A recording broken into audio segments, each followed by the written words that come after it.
What's up, man? Hi, Delicious Tacos. Welcome. How you doing? Welcome to the TekWars official podcast. Fucking A.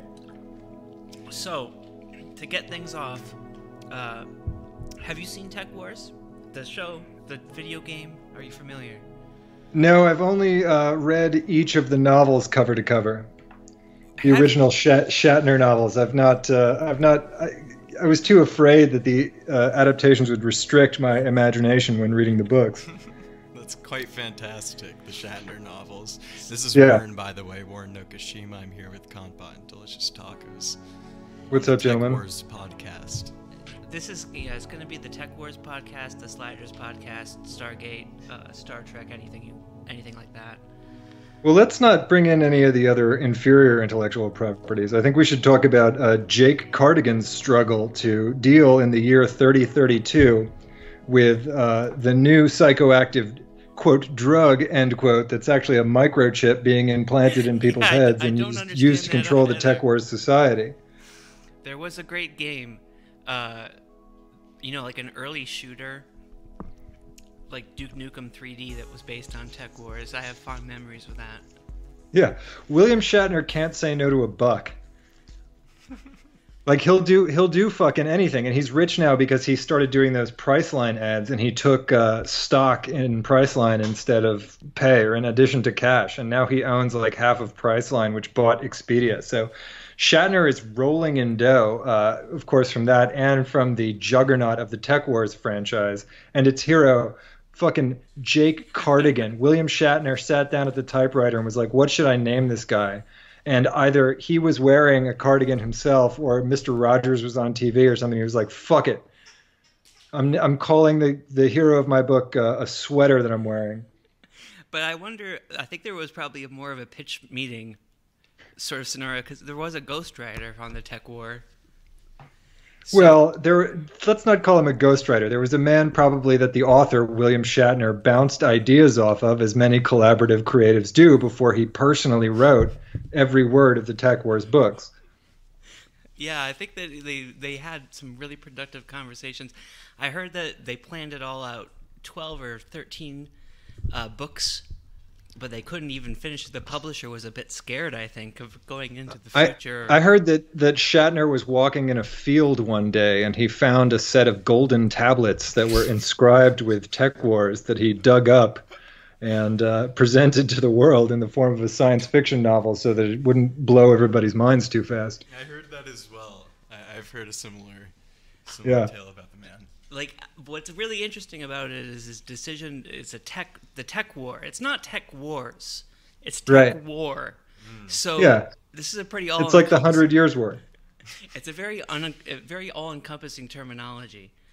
It's also, I like that, instead of spelling TECH war, which would have been the lame way to do it, which people, if you call your war the Tech War, you have a bunch of people being like, this Tech War really sucks. I wish this Tech War would end and we'd get a Tech truce. So went with the natural phonetic TEK. The Shatner power move is what we call it. Yeah, yeah.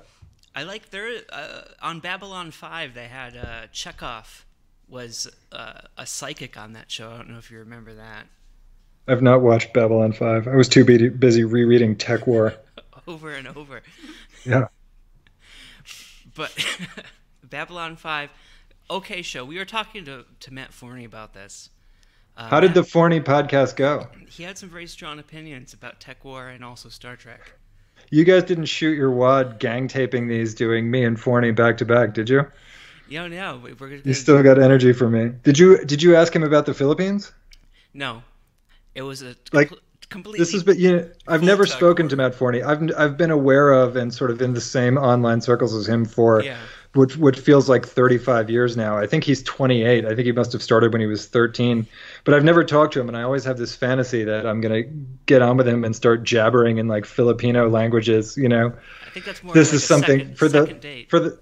For the listeners, this is something he and I have in common. He wrote a book called Do the Philippines. I travel to the Philippines a lot, and I write extensively about it as well. So this is something every time I post something, people are always fucking throwing Do the Philippines cover at me, which I haven't read. I'm sure it's good. But he is so strongly branded with that entire nation. Like, I'm surprised that Matt Forney is not on the money of the fucking Philippines with how much he's associated with the Philippines. I did not ask him about the Philippines. I assumed it was more second date material. Okay. Like, you don't want to dive headfirst into that. You gotta, Right. You gotta build up to it. You gotta get the tip in first before you. Yeah, it was Terror House first, and then we have a follow-up episode, which is just gonna be do the Philippines, page by page commentary with the author. Right. About a couple of years after he got back, he went to this island called Mindanao, which is the second largest island in the Philippines. And then immediately after, all foreigners, this is true, were banned from visiting Mindanao. Is it a coincidence, you think? The way that I really remember, and of course, I tried to go there. I know this because I tried to go because Matt Forney wrote about how much you could get laid there and fucking do the Philippines. Because I remember him mostly from the controversy that he had with, like, was it Elizabeth Bruning? I don't remember that. Yeah, he had like a big spat with somebody where, or maybe that was Roosh. I don't remember. But Roosh tangled with her. Yeah. That's what it was. But something similar, I think, happened to Forney. I don't remember it. I mean, he's the Sisyphus of self-rebranding. He's been around. He's 20 years younger than me. He's been around longer than me, and he's he's gone through a million fucking names, and like he gets knocked down and he gets built up, and like he's a fascinating character. What he's doing with Terror House is actually really interesting. It's amazing. Aside, yeah. And he's really. I mean, he did what people have often thought they should do, which is there's clearly like creative energy in a certain scene. These people should be writing instead of tweeting, and he's the one who got them doing that. So all credit to him. It's a great institution, and I love watching them tangle with other like lit magazines. Like he likes to get into Twitter fights with these incredibly stupid niche lit magazines that like I don't know what the fuck like their concept of themselves is, but like nobody reads any of this shit. Like none of this, none of these beefs have any consequence to anybody in the world. And Matt, to his credit, knows this and is playing it for fun, but these other people take it incredibly seriously. They're like, 43 page view a day, social justice fiction compendium about furries or whatever the fuck these people are doing. This is what happened to like Fluland, is that I think there was something there where one of his competitors or colleagues or something with a quote unquote legitimate literary journal like wanted to go after him. Like I was the only person that got kicked off of Fluland. For some reason, my shit got pulled off of Fluland. So I still don't know what that whole controversy was. The guy who ran Fluland is the nicest guy in the world and was so kind and supportive to me when I got doxxed. So I will never say an unkind word about him, except he for some reason, like whenever the political shit was happening, like people were freaking out that he was entangled with whatever Nazis or whatever. They sort of came out of nowhere. The people who were upset, it's like they didn't really exist. It felt like they were all just a bunch of sock puppet accounts or something. Yeah, but they pulled my story off of there.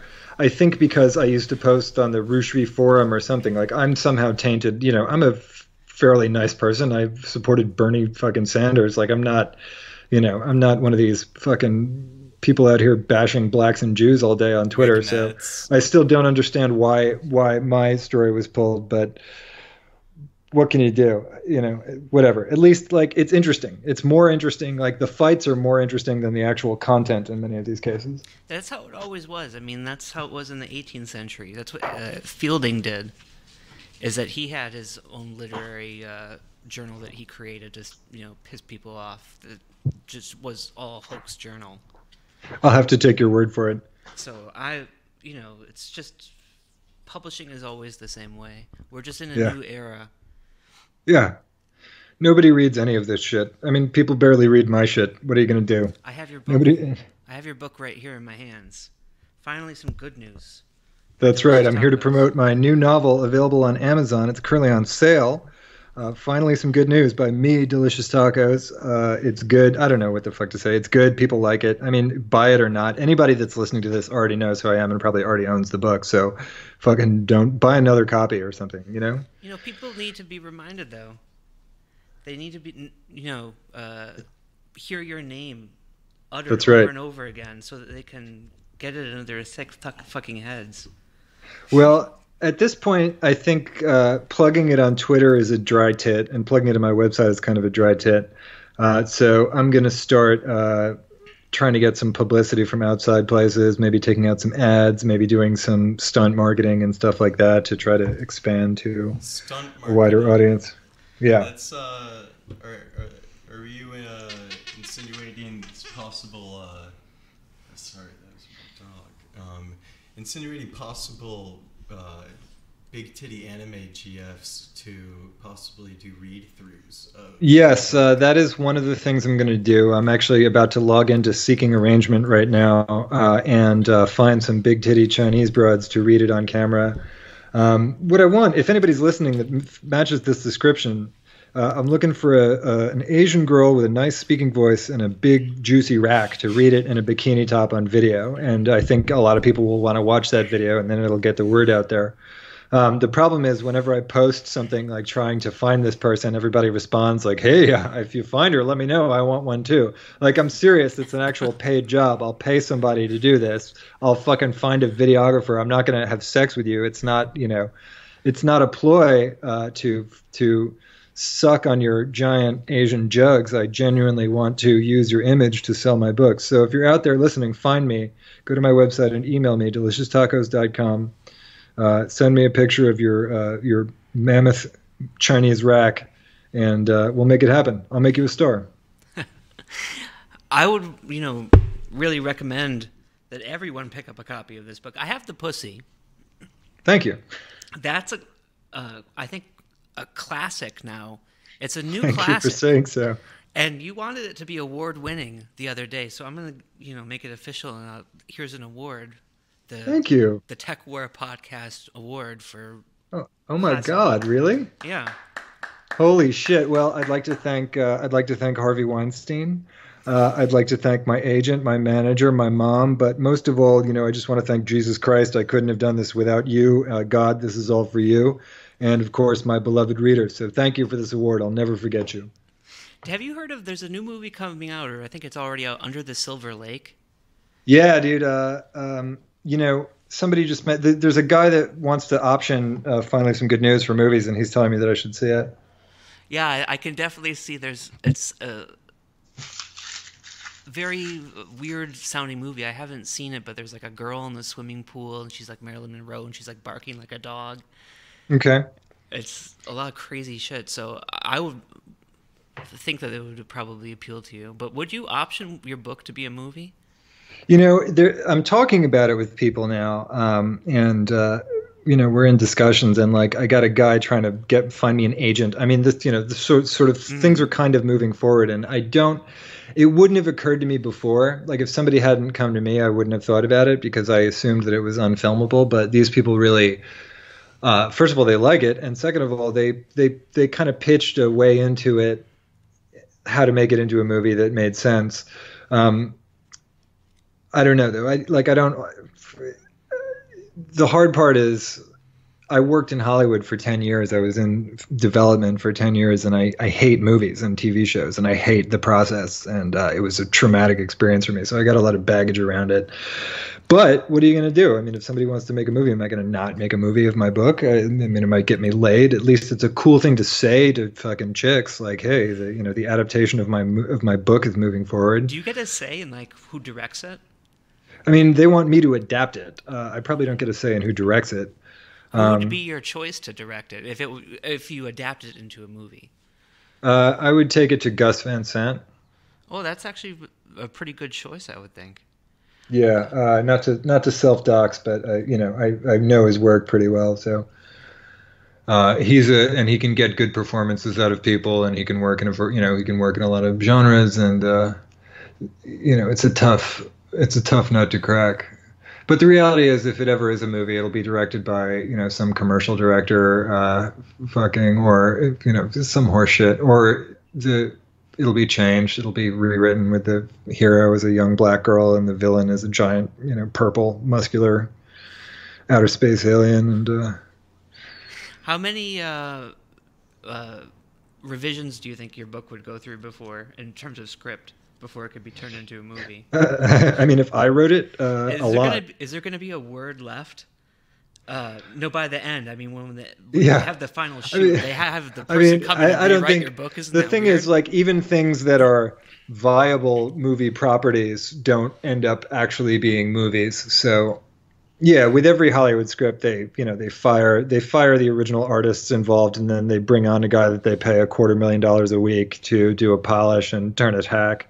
So it would end up being like the Fast and Furious. They'd readapt it into the Fast and Furious franchise, and the guy and the girl would be two dudes, and they'd just be driving their fucking their Subaru WRX around after the apocalypse. I think that's going to be a Transformers spinoff. That's what it'll be. They'll both be robots, or it'll be a boy and his robot. It could go on the blacklist. It'll bring Shia LaBeouf back to the Transformers franchise. Are you going to see his movie where he plays where his dad? Where him and Mel Gibson are the evil Jews? I know. You're goddamn right. I'm gonna be. You better believe I will be there opening day. We were just we had this exact same conversation earlier, me and Warren, but there's also the Rothschild movie which just got announced. But then he's also in a movie where he like plays his own dad that he directed. Oh no, neither I nor anybody else is ever going to see that. His abusive clown father. Is that what you're talking about? Yeah, don't you have like a morbid curiosity about stuff like that? I mean, not at all. It's why I've seen every dumb Passion Project movie there is. Again, I worked in Hollywood, so I used to have to see every movie. I'm never going to watch a bad movie again unless I'm on an airplane. If they play that, if Shia LaBeouf's father's biography is like the fucking United Sky Miles selection for my next flight to Manila, then I'll watch it then. But Manila, what do you what goes on in Manila, in the Philippines? Well, this is in the book. I talk a lot about the Philippine sex trade, and particularly this is in Angeles City, which is a bit north of Manila. There's a big hooker town there, basically, and that's where the character goes, sort of when he's given up on women in the West. So, yeah, what goes on? You have sex with extremely attractive teenage hookers for very small amounts of money. It's amazing. That's a tourist attraction of all tourist attractions. Yeah, exactly. Mostly for Australian and Korean tourists. You do meet a lot of international folks there. It's like Tijuana for Australians. So you see a lot of weird, horny, and there are horny people. Australians are horny as hell. So you learn as much about Australia as you do about the Philippines traveling there. Very interesting. I think this is what Epcot Center was originally supposed to be. That's what it should be. I would have a Disney pass if Epcot Center had, that was high school age hookers. Do you know about the town in like Brazil in the rainforest that Henry Ford tried to make? No. He wanted to make transfer everything from like Ford factories down into like this perfect American town that he was going to build in the middle of the rainforest called like Fortopia. Is this so that he could get rubber cheaply for his tires and belts? Rubber cheaply. And then it just sort of descended into anarchy. Yeah. Well, I was in the part of Peru at the headwaters of the Amazon where, Fitzcarraldo built the Opera House where they shot the Werner Herzog movie. And what they did was they came in and they enslaved half the Indians, sort of semi-voluntarily. They said, hey, we're going to put you up in a village and we're going to pay you 2 pennies a day. We're going to give you shoes and you're going to work on this rubber plantation. Half of them said yes. The other half said, fuck you, ran off into the jungle and became the so-called uncontacted tribes that live out there. And then recently, those uncontacted tribes have started coming back out of the woods and killing people. But I think that's what Walt Disney originally imagined for like Epcot. I hope so. That for it like was for real, certainly because a great amusement park ride. there was always this like thread running through like all the Disney stuff of like the Exotica, where you had the World War II veterans of the Japanese theater Yeah. coming back, and they had that the yellow fever. They got it, and they Uh-huh. came back and As they one does. and got the made up the whole Exotica motif, like the aesthetic for that. Right. And I think that's like, because if you go to like Disneyland, they have like the Polynesian like wood hut bar tiki Yeah. stuff. So that's Yeah, definitely, the Sideways Pussy Lounge. Yeah. I've been there. it's part of the American dream. To, Yeah. to go Certainly for out me. east. It's what Walt Disney wanted before his underlings took him out. That's right, just to fuck a bunch of Filipinos. That was the vision. That was the vision of Disney. But Well, I'm carrying the torch for that motherfucker then.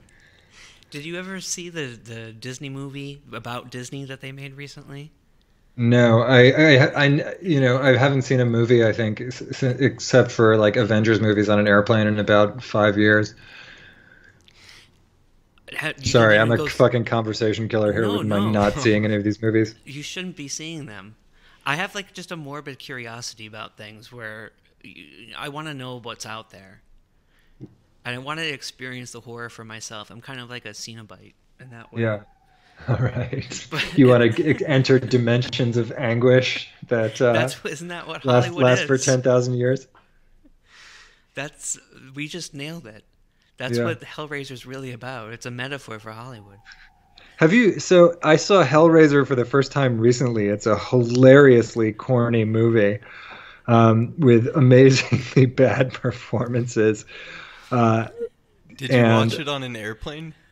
No, this one I watched in a building, surprisingly. Ah, I just remember like the flayed corpse, the sleazy flayed corpse who's in incredible agony from having his skin ripped off with weird mechanized hooks, but he's still horny. So the woman comes up and he's like, "Hey baby, let's get down," and he's like smoking a fucking flayed corpse, smoking a cigarette with his bloody fingerprints getting on it. It's Clive Barker, and he's his whole Yeah. own horror brand, where he Yeah. has his own books. Clive Barker's Undying Immortals. That's right. Yeah, I've always wanted to read those too. It's one of those projects that I might set for myself. I'm going to read the entire Clive Barker canon after I finish TekWars.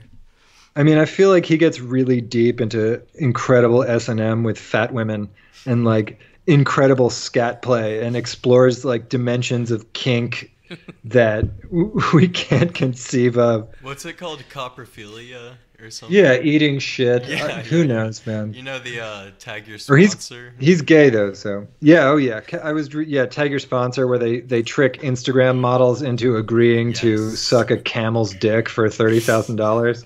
Fly you out to Dubai, my friend. You suck Yes. camel cock. Yeah, that one. Are you guys? And you guys are having Cernovich on the podcast too? Is that right? Yeah, he agreed to come on. Is he coming on tomorrow? I don't know. We haven't settled when it would be. He's a good guy. I think you'll enjoy your conversation with him. I always liked Cernovich.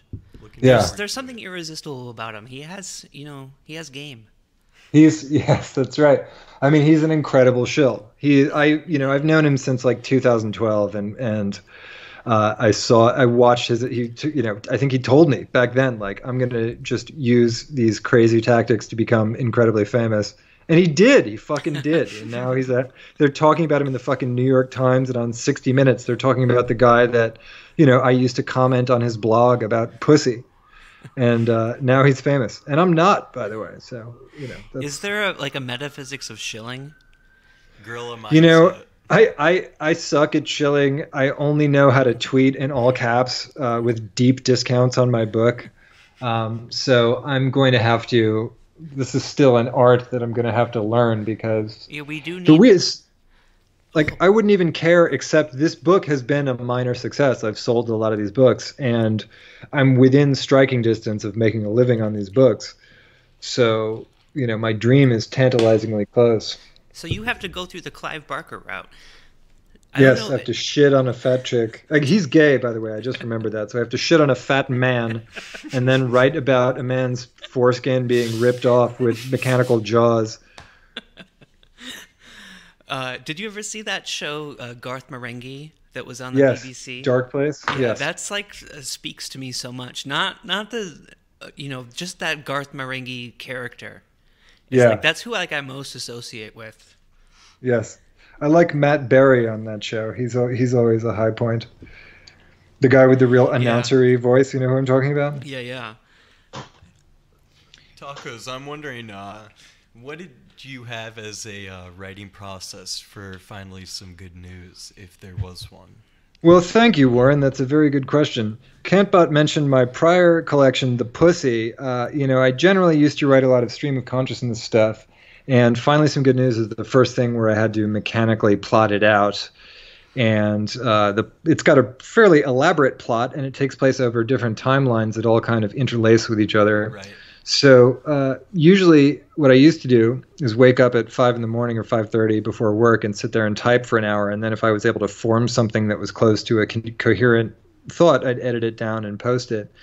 This one, I would shed it on Sundays. I would write for 8 hours a day on Sundays. The chapters kind of clicked into place really quick once I had the basic beats of the plot down.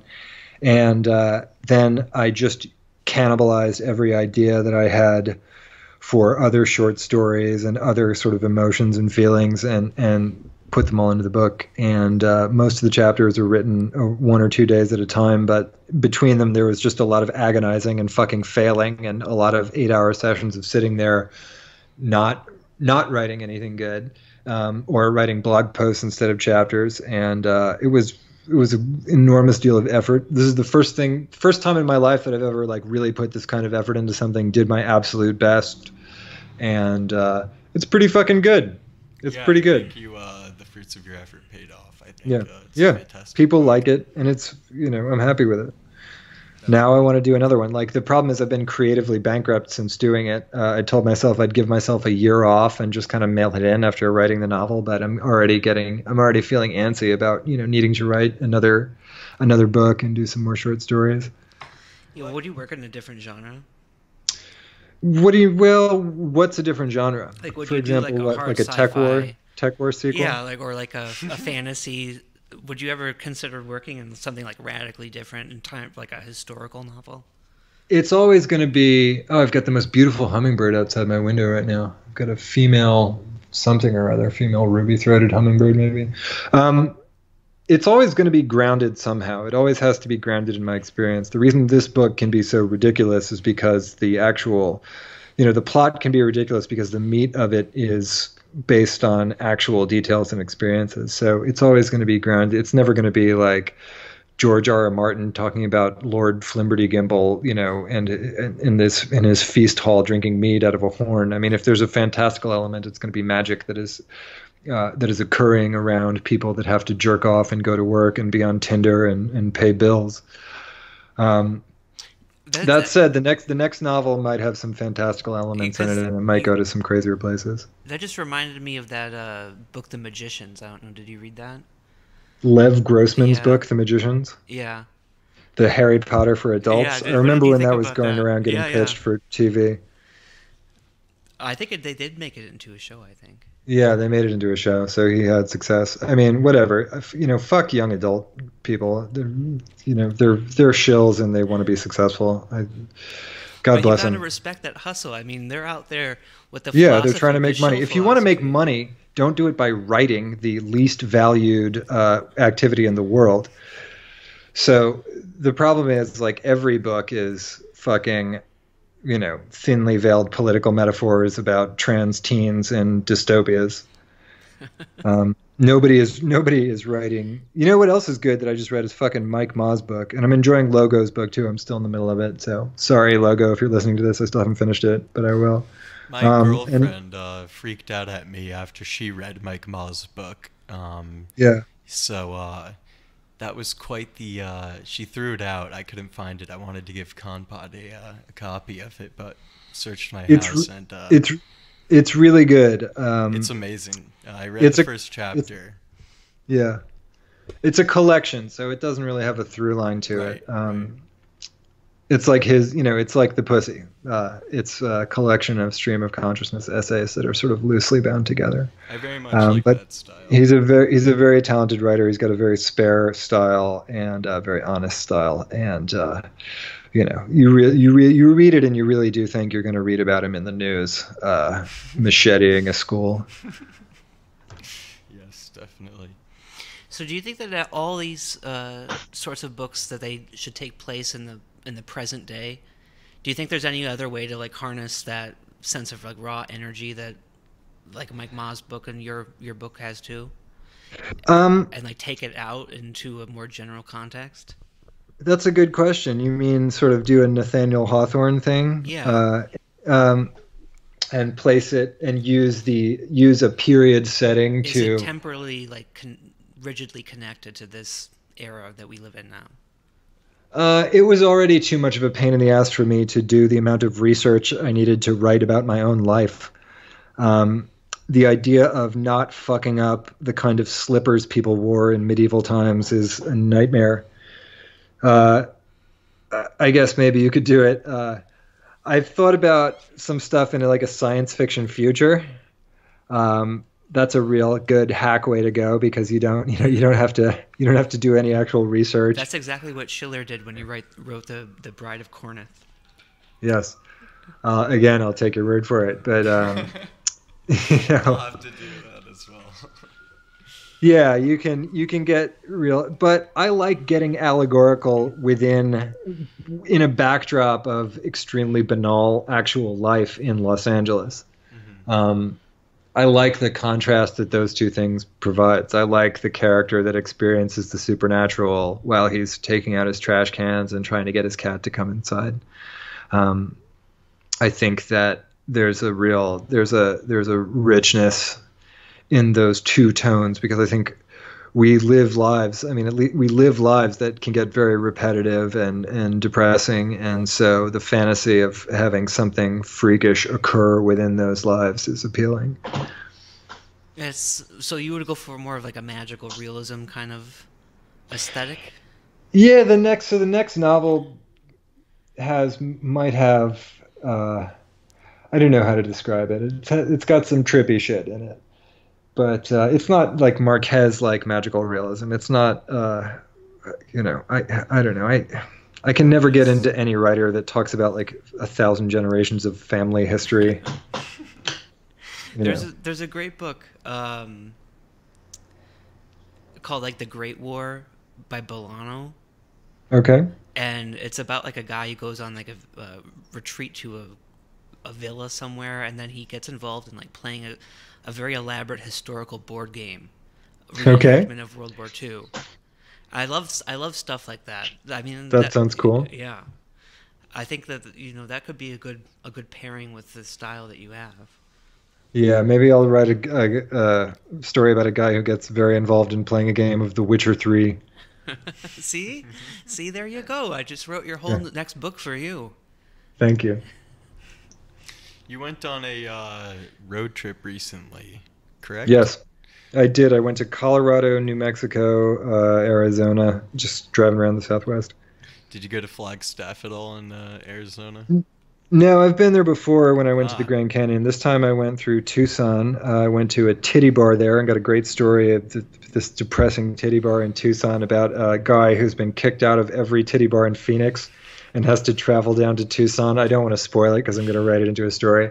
I went to Santa Fe, New Mexico. I went to a depressing titty bar there, and I got an incredible haunted house story out of a stripper there. I went to Mesa Verde and saw the Native American pueblos. I saw the Rocky Mountains. It was nice. Beautiful. Very nice. Do you know Louis Theroux? Have you ever watched any of his documentaries? No, I know who he is, but I haven't. He has a watched great documentary about a whorehouse in around Las Vegas. Okay. It's amazing. The idea of the American, like legit American whorehouse where you pay like $3,000 for 45 minutes with a 45-year-old woman while using a condom is repulsive to me. And I mean, I wouldn't fuck those women. Those like sort of Vanna White looking hookers. I wouldn't. It's disgusting to me. And you know they have a giant fucking cubic zirconia through their clit and disgusting tattoos, and they're gonna have horrible conversations with you, like they're Hooters waitresses where they have to talk about hockey with you, and it just sounds repulsive. A lot of the girls in the documentary say that a lot of the men, a significant portion of the men, just want to be hugged or something for like an hour. Yeah, I pay girls off Seeking Arrangement to tickle my back and whisper in my ear. And it's harder to get them to do that than it is to get them to fuck me. Women have no, like, I just need some intimacy, basically. I want them to pretend, like, do what you would do if you liked me. And they don't, they don't know how to do it. They don't know. It's true. Like, men just want, like, people need this kind of intimacy in their lives. It's depressing. It's funny. The Filipino hookers, it's hard to get them to do that, too. Some of them will cuddle with you. A lot of them have to get back to their 15 kids, I mean, it's all about the cat person today. Yeah, that's right. That was kind of like a groundbreaking kind of story in its own way. The Kristen Rupenian story? Yeah. I love, as I wrote in your website, The Autistic Mercury, I love that story. I think it's a story that I've wanted to read for a very long time. Kristen. But the story really resonates in a weird way. I didn't think it was like ironically good. I thought it was just like a good story. I agree. It's because it's interesting to hear a woman tell the truth about her inner thoughts. It's an extremely rare thing. But there's like no chance of intimacy in any of these contexts. I mean, you're a man of the world. You use Tinder. I do. Yeah. I just had it. Came back from a Tinder date now. I had a lovely walk in the bird sanctuary with a attractive woman. Gave her a copy of my book, and we'll see. That's and it. I'm That's sure she'll never speak to me shill again. Network right there. That's how you do What's that? That's your power. That's the ultimate shill network you have there. Whenever I give my book to people in real life, they never speak to me again. They lose all respect for me. They begin actively hating me, and they never speak to me again. Because they look you up online. That's right. This is my book, Finally Some Good News, on sale now on Amazon.com. What was it? No Shill April? It was supposed to be No Shill May, but I got... No Shill May. But that book, I need that book to make my rent money every month, so I had to do a quick shill week this week. Oh, fuck yeah. Dude, fuck No Shill May. Shill it up. You enjoy bird watching quite a bit, right? I see on your Twitter feed a lot of birds, beautiful birds. Yes, I am an avid enjoyer of birds. As I mentioned earlier, I was visited at my desk as I'm talking to you guys about a beautiful female hummingbird. There's a couple mockingbirds that have been frolicking outside. I moved to a new place recently. I'm really blessed. It seems to be sort of a busy intersection for local birds here. I've got red-whiskered bulbul that lives in the backyard. I've got a lot of finches back there, some robins, mockingbirds, a couple red-tailed hawks, some crows. Oh, wow. Pigeons, mourning doves. There's some swifts or swallows that fly around high up catching bugs. It's a really nice bird watching spot. Watching birds is a great way to, like, you can't, wherever you are, you can't necessarily walk out and see a majestic elk and have oneness with God and nature. But no matter where you are in the world, you can look out the window and see a fucking sparrow and have that same experience. That's the kind of content that really keeps me coming back to your account. Is the bird content, to be honest. Yeah, well, you'll love the book because I've really packed it heavy. The book is about two bird watchers, and they're watching a lot of birds in this book. I think that's a really beautiful thing, what you do with those birds, my man. Thank you. You'll be very pleased what I did with the behavior of the western scrub jay. The yellow-crowned Amazonian parrot gets a big mention in there. The Palawan cockatoo in the Philippines section. So, what's your relationship to your Delicious Tacos brand? I mean, how does like the real Clive Barker associate with the Clive Barker? That's a good question. Yeah. I mean, people ask me about my persona. Like, doesn't it drive you crazy to keep living this persona? And it's my real life, but it fucking drives me crazy all the time. However, I don't know. It's weird. It used to be different because I used to drink and do drugs and party, and I had a very active sex life. And so meanwhile, I was holding down a job, and so there really were two sides of the coin. And I was this, ooh, hey, party fucking horny guy, and then working guy. But as I've gotten older, I quit drinking, and my life is completely square. I go to work and I write. Mostly, instead of writing about, my new party experiences, I'm fucking fabricating fictional shit because my life is pretty fucking stale. I go to work and I pay my bills, and I'm a good citizen. So Delicious Tacos is right now bottled up inside somewhere? Well, Or what have you is integrated Delicious Tacos really? I mean, reconciled would them? I, like, if I didn't have a job, would I show face again, and would I use my real name? I don't know. You guys still there? Yeah. Okay. My fucking headphones are fucking up. Um, it's weird. It's a weird thing to be like an adult man and look in the mirror and be like, I'm Delicious Tacos, the author of The Pussy. It's an odd thing. I don't know how to reconcile the two parts of my existence. Well, Uh, maybe that's like a Heidian demon that lives inside of you. I've heard a yeah. lot of creatives have a perhaps a demonic force that takes over, and Well, what's the demon though? Is the guy that writes honest books the demon, or is the guy that I would even say not fucking like a satanic demon. goes to but work the you're demon? like you're like metaphysical Yeah. demon. yes, yes. Sure. So But I which mean, one is fake and which one is real? I think my it's not about fakeness and realness. It's I feel like the Delicious Tacos is like you in like a rarefied sphere. It's like your perhaps. essence. It's parallel to your real life, but it's your essence on a parallel life. That's a In good way like of putting a it. higher Sure. plane in a way. Yeah. Because I always feel the same way. I mean, you don't have the thing. You can't get recognized on the street because people don't know what you look like. People do know, I used to show face, so a lot of the Yeah. old, Do the they? people that have been reading me since before 2017 know what I look like, and then every date that I ever have knows what I look like and knows my name. Um, However, I will say this, like I used to get laid a lot from my writing, and then once I stopped showing face, it instantly stopped. I never get an email from a woman ever. It's always men asking me for pussy advice. That's great. Perhaps your You next should book. really go out there and I think put your face back out. I mean, it's I difficult, will. yeah. But maybe, I mean, would you if you got this movie off the ground? If people wanted to come and see Delicious Tacos Twitter account, would you put yourself on there now? You mean when I put my face on there? Yeah. If I could get a good-looking picture of my face. You could make like an alternate profile where you show face and have just a totally different life. It could be a secret you, and separate. I think I'll get a picture of like Married with Children era Ted McGinley Oh, and there you pretend go. that's my face. Yeah. Because that's the thing that really fascinates me is the brand connection to the branded. Well, Count, but I didn't know for the longest time. I didn't know that you had showed face. Yeah. I knew you as a Twitter personality and interacted with you on Twitter, and then somebody mentioned that you got famous for like yelling about German idealism. German idealism on a viral YouTube video, which I hadn't been aware of.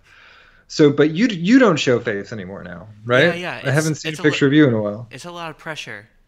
I Yeah. feel like bad like posting a picture of like my hand. My fingernails are like a little bit too long now. Right now, Mhm. haven't cut them in a couple days. So if I'm out and I want to take a picture of myself like holding something to put it on Twitter, it's like no way. You don't Not want with people these doing like fingernails. chiromancy on you Yeah, either, yeah. and saying Yeah, that your all that stuff. your people- index finger is too long, so that you have a brutish nature. I always remember there's a great story that Love Posting would always tell about doing that with Richard Spencer at like a meetup with him.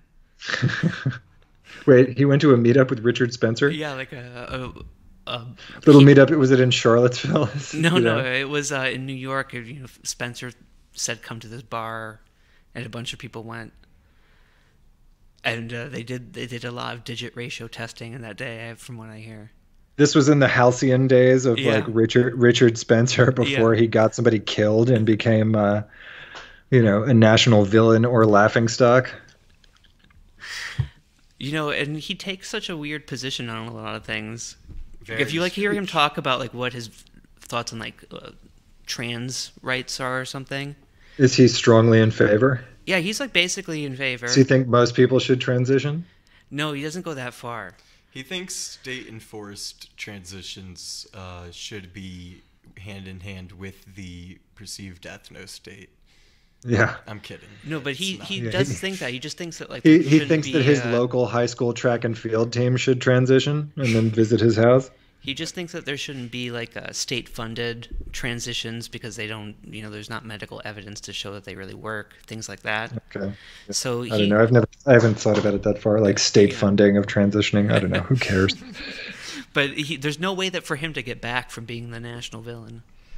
Yeah, I mean, he can't got cross the got Gulf, somebody even though killed. He he's, had a like, so fucking close in stupid his riot where a position. bunch of fat Yeah. people held lawn torches and somebody died, and that was the moment when being a normal Twitter shitposter suddenly transitioned into being, a fucking neo-Nazi supporter who needed to get doxxed and fired. So, That was his blundering attempt to take it to the streets fucked us all.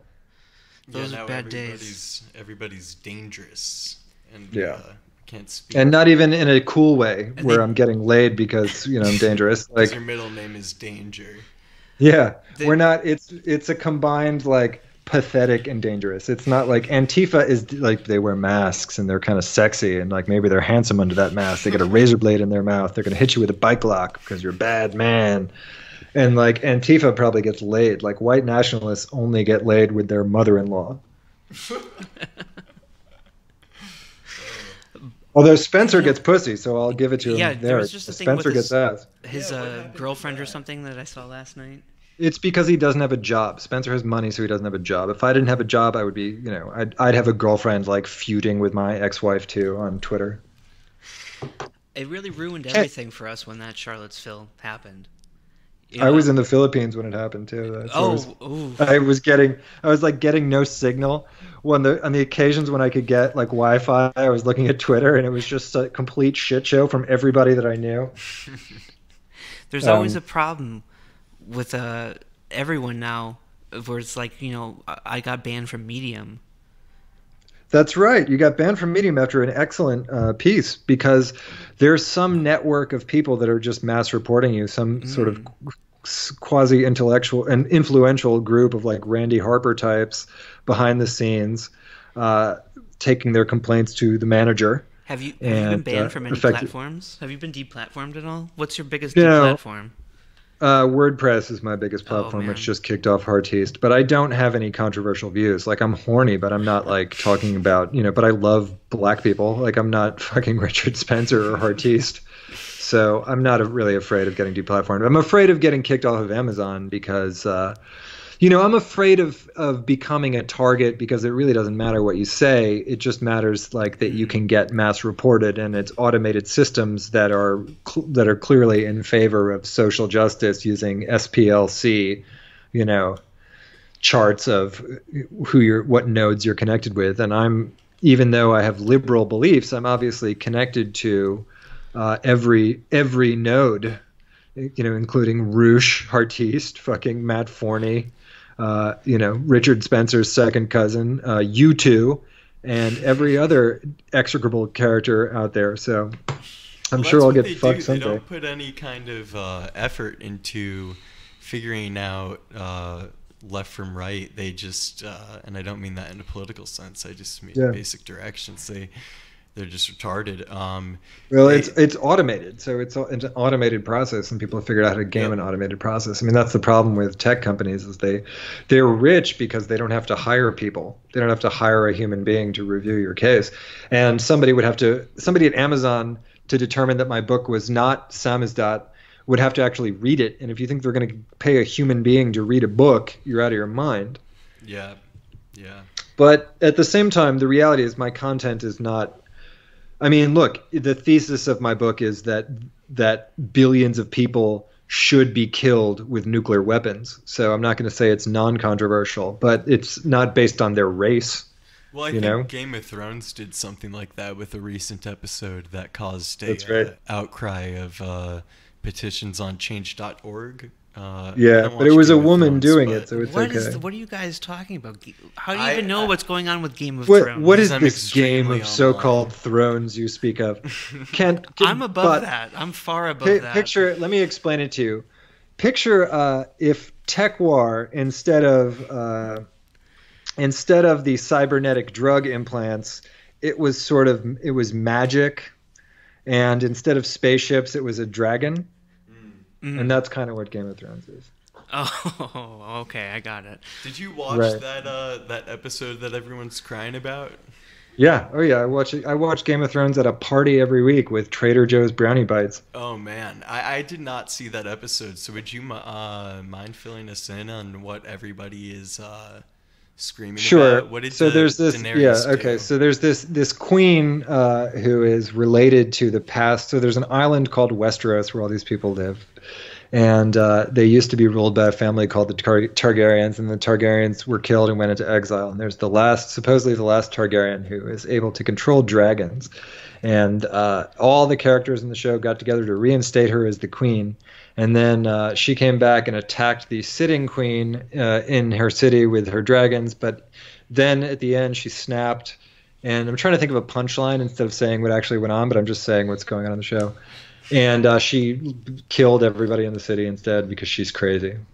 Yeah, I heard that there was some kind of Thanos style Yeah, genocidal she was maniac. the she was supposed to be the good, hopeful character in the show that everybody was rooting for. Right, they strung the But it turns whole out she's the evil crazy. She's even worse than the last crazy queen. the Mad Queen. I like just seeing the collapse. I like the horror of it, of all the fans. Yes, that's the best part. I would Yeah, agree. and it makes sense.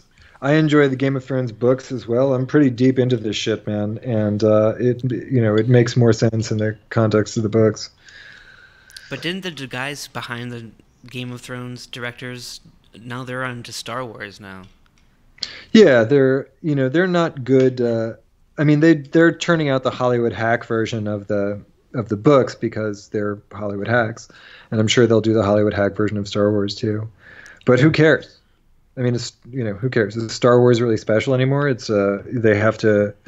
The movies are made according to a merchandising schedule. They have to crank out one every 2 years to sell fucking lunchboxes. It So, fucking boggles my mind when you think about how much money they spent developing this brand. That's the part that yeah, like interests me is just, it's $10 billion or something. They're building like $2 billion on theme parks, yeah. and like it's like a amount that you could spend. That's how much it costs to dig the channel. Yeah, but think about the ancillary merchandising chains that come with this. So they have Star Wars sweatshirts, Star Wars caps, Star Wars underwear, Star Wars pillows, Star Wars bed sheets, Star Wars action figures, Star Wars video games, Star Wars plates, Star Wars Star frozen Wars dinners. lettuce. If I Star go to Wars the what store, now? Yeah, lettuce. If I go to the store, they have the Star Wars branded lettuce. that's right. Oh, I wouldn't be surprised if you go to a McDonald's, Burger King, and they have a R2D2 stamped onto the top of your burger bun. I I would mean, not be that's not even the surprised. beginning of it. They're deep into, Star Wars gambling phone apps where you have to fucking pay to get Star Wars tokens. I mean, Disney are really satanic merchandising geniuses. Speaking of Uncle Walt, who invented this game, they've really so yeah, it's the fucking Star Wars brand. I mean, It's who some cares? It's not like it was some fucking sacred movie, though. Go ahead. I mean, make fucking 15 Star Wars movies. Yeah, Who cares? just I'll I watch them. would. I like those Star Wars movies too. I don't give a shit. I I don't give a want fuck if it's a fucking Mary Sue chick. I don't care if they have a social justice message. I thought the fucking Vietnamese broad was great. I liked her. The one that got hounded off Instagram. She fucking made me horny, man. I thought she was very charming. I think that John Boyega is great. He's an excellent actor. He was in this movie called Attack the Block. He's a fucking real movie star. I think they did a pretty good job. They just need to destroy these brands. I'm totally in favor of them making just tons and tons of them, and just Yeah. diluting it as much as possible. Yeah. But it's just like the scale of it is like almost amazing. Like it's if you think about like how many Sistine Chapels is that, like in terms of like making a work of art out of all of this Star Wars stuff, and compare that, it's like a million Sistine Chapels worth of human effort to like create this like huge thing, larger than Right. anything that's existed before. Right, that won't last like the Sistine Chapel. Nobody will have like after the bombs fall or after the meteor hits, the Sistine Chapel might still be standing, but nobody will be able to crack open an iPad to watch The Last Jedi or The Return of Skywalker. Is it worth it though to do all like? No, it's Yeah, not, I can't whatever our justify society is it. doing is not worth it, and our culture should be destroyed. And is that the thesis of your book, really? Yes. I meant to get on here and ask about you, Campa, because I don't know anything about you. Like, what's your deal? Do you work? Do you have a day job, or do you like, are you writing mostly? Do you have like secret writing projects? Like, who are you as a man? I am writing a novel right now that's close to being done. But Congratulations. Will you let me read it? You want me to proofread it for you? I would actually. I have an editor already. Okay, Up. good. Because I didn't want to proofread it. I know. I wouldn't ask you to do that, especially the way that I write things. Mm. Are you going to try to get it published through a publishing house, or are you going to do the Delicious Tacos route? That's what hitting... I spend a lot of my time considering these days. Yeah. But I mean, you're an online celebrity, right? Much more than me. So you might have enough clout to actually pull off some kind of establishment. Penguin. Like an agent would be involved in a publisher, right? I've had a couple of talks about that. It's something that I'm working on. Okay. Well, I'll tell you this, man. If but you it's the sort of self-publish it, thing, yeah. you get a lot more of the money. But if you have an agent that you can use, if you set something up like that, I mean, then you don't have to shill as nearly as much, right? I think that publishing houses want somebody that can shill the book themselves. I don't think they really have the capacity to market a small niche book anymore.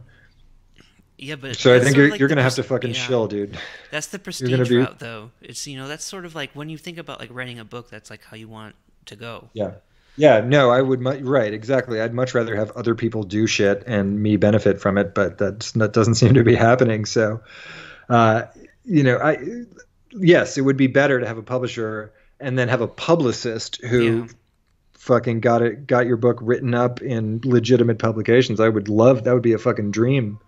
Because that's what I always like. That's how I thought that you would write a book, but it's like that doesn't even exist anymore. It's like somehow all these women have taken over the publishing industry, and it's all just like it's a young adult novel about making earthquakes or something, and it's like a black kid. Yeah, or a book about quilting. Yeah. Listen, man, you're gonna be on there with me on fucking Twitter Shill Tuesdays, writing in all caps, dropping your Kindle price to $3 in 2 months. You're gonna be with me. You're gonna be with me in logo, fucking shilling. We'll all be retweeting each other. No, I'm going straight for the movie adaptation. Nice. But it's been great talking to you, Delicious Tacos. I think we Thanks, brother. Had a great conversation. I agree. Warren, thank you. Thank you. It was great talking to you, and finally nice to meet you. Everyone should go out and hold on. Let me show for you, my man. We gotta help each other out here. You're going to go and buy finally some good news by Delicious Tacos. And it's available on Amazon. And you should follow Delicious Tacos for special deals on his books because he'll, be helping you out there. And you'll see all of his great bird content too. Thank you, and also my website, delicious-tacos.com. Excellent. All right, thank you, Delicious Tacos. Have a great night. Thanks, you guys.